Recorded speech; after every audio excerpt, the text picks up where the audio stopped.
You ever pour your whole life into something? Like every ounce of your time, your money, your sanity, and then watch the people you trust most try to take it away? Yeah, that was my story, and it still feels like yesterday. Around a decade ago, I was just a guy with a dream. 33 years old, broke, exhausted, but stubborn enough to believe I could build something out of nothing. A tiny tech startup, no investors, no big-name partners, just me, a borrowed laptop, and coffee strong enough to melt steel. Every day was survival mode.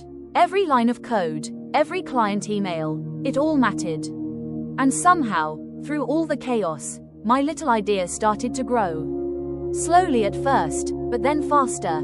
There's this moment in every founder's life, when you look around the office, see people who believe in what you built, and realize, this is real now. That was me. I had a small but loyal team, good contracts, and a company that was finally stable. For once, I was proud. And then, my sister entered the picture. Sarah, 4 years younger, freshly graduated from a top-tier business school. She was brilliant, charming, and my parents, oh, they adored her. To them, Sarah could do no wrong. The golden child, the prodigy, the future of the family. So naturally, they started pushing for her to help with my company. Your sister has so many ideas, my mom said. She could really take things to the next level. And like a fool, I agreed. I thought, why not? Family and business. What could go wrong, right? Yeah, I was about to find out. At first, it was fine. She had some creative ideas, good marketing instincts. People liked her, I liked her, but then I started noticing small things. Meetings I wasn't told about.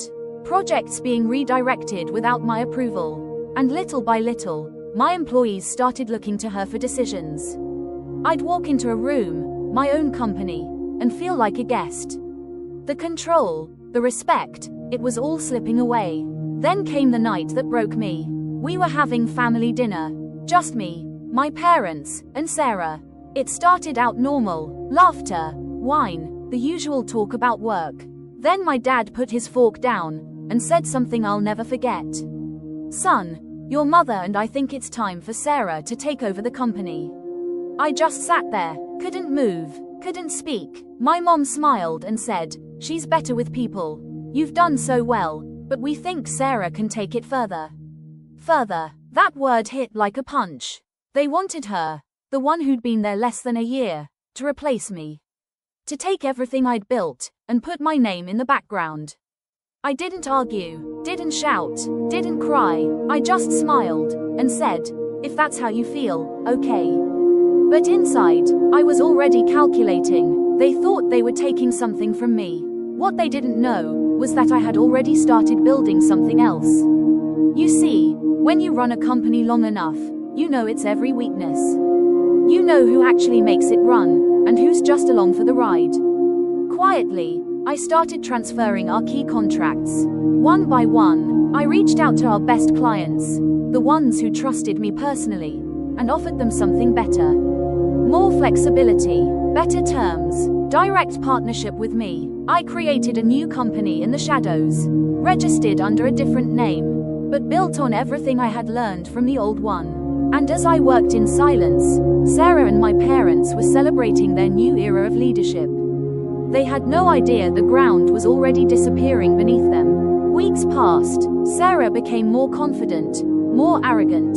She changed the company culture, ignored loyal employees, made flashy moves that looked good on paper but cost real money. Meanwhile, I was preparing my exit. Then the day came. I walked into the office like it was any other Monday.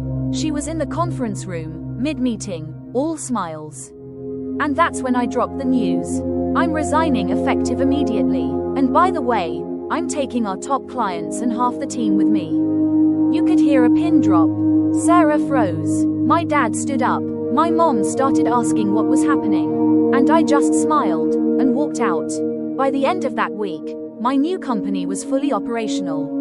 Every major client followed. Every top performer joined. Sarah's version of the company, the future my parents dreamed of, was crumbling before it even began. Within 6 months, it was done. Projects failed, investors pulled out, the brand collapsed, and my parents, they finally saw what I'd been trying to tell them all along. You can't fake passion, you can't steal dedication, and you definitely can't replace someone who built something from nothing with someone who just likes the spotlight.